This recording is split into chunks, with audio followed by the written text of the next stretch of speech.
Welcome to this NCC podcast. I'm Mike Lederer. This week we will be listening to a rap from Mike Couzens of News Radio 570 WSYR, filed on Tuesday, January 26, 2010. This story is about a local student at Roxborough Road Middle School in North Syracuse who was given 3 days detention for her participation in a group on the social networking site Facebook. The Facebook page reportedly included libelous comments about a teacher at the school. Couzens includes two sides from the father of the 7th grader punished in regards to the Facebook page. Let's take a listen to Couzens' story. I'm not quite sure how I should punish my child for this. How much punishment would be sufficient? Apparently 3 days detention is enough. Wayne Rochette Jr.'s daughter is in 7th grade at Roxborough Road Middle School in North Syracuse. She's been given 3 days of detention for what he says is an incident he should have more control over as a parent. He says school officials are accusing his daughter of being a fan of a Facebook page that had libelous statements about a teacher. I wasn't even shown the page that they've, quote-unquote, convicted my kid of being guilty of being a part of. I've never seen the information. So until that point, I don't really know. Rochette asked the school board last night for a public meeting regarding the incident. Mike Couzens, News Radio 570 WSYR. Now, first off, I think that this is a good story to investigate considering the time period. Facebook has increased in popularity significantly over the past few years, and more specifically, it has become more popular for a younger age demographic. As a website that originated for college students to network, it has expanded to all demographics of society. That includes younger children. While it might seem odd to think a 7th grader has the capability and maturity level necessary to use Facebook, more and more young teenagers are getting access to the social network.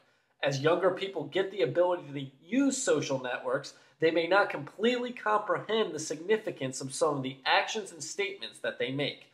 Personally, I'm alright with the lack of natural sound in this piece. Since it's a piece on technology and the website Facebook does not have any unique sounds associated with it, I feel that trying to incorporate natural sound would be forced and actually unnatural. Furthermore, by beginning the rap with a quote from the father of the 7th grade student, it gives the piece uniqueness right off the bat. Speaking of the beginning quote, let's take another listen. I'm not quite sure how I should punish my child for this. How much punishment would be sufficient? Apparently 3 days detention is enough. I think this quote perfectly personifies where the reporter is looking to go with the piece. His story is about where the line for discipline should be drawn between a parent and a school.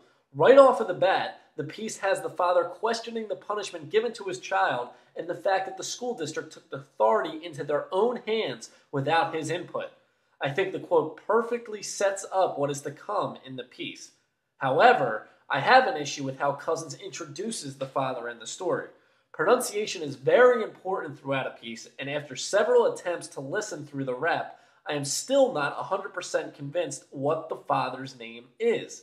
Let's take another listen to the 2 times Couzens mentions the father by name. Wayne Rochette Jr.'s daughter is in 7th grade at Roxborough Road Middle School in North Syracuse.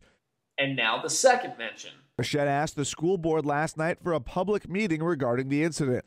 I think the combination of not taking a pause between stating the first and last name of the father the first time and rushing through the last name the second time makes it difficult to pick up. It is clearly the father of the student, but by mentioning his name twice and not enunciating clearly, I almost thought it was 2 different people after my first few listens through the piece. It created confusion for part of the story that really wasn't that important. Additionally, I wish Couzens could have included a bit more information in regards to the punishment given to the student.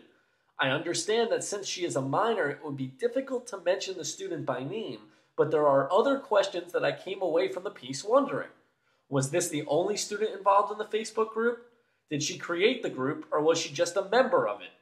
How did the school's decision to give her 3 days of detention factor into her First Amendment rights to freedom of speech?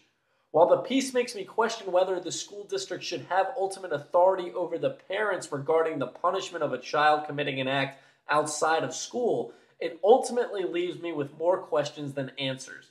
I thought the 2 sides from the father both offered good insight and were great quotes, but the piece itself needed more meat to it. While the rap has good qualities about it, it left this listener desiring more information and slightly confused. That's going to do it for this podcast. Mike Lederer, NCC News.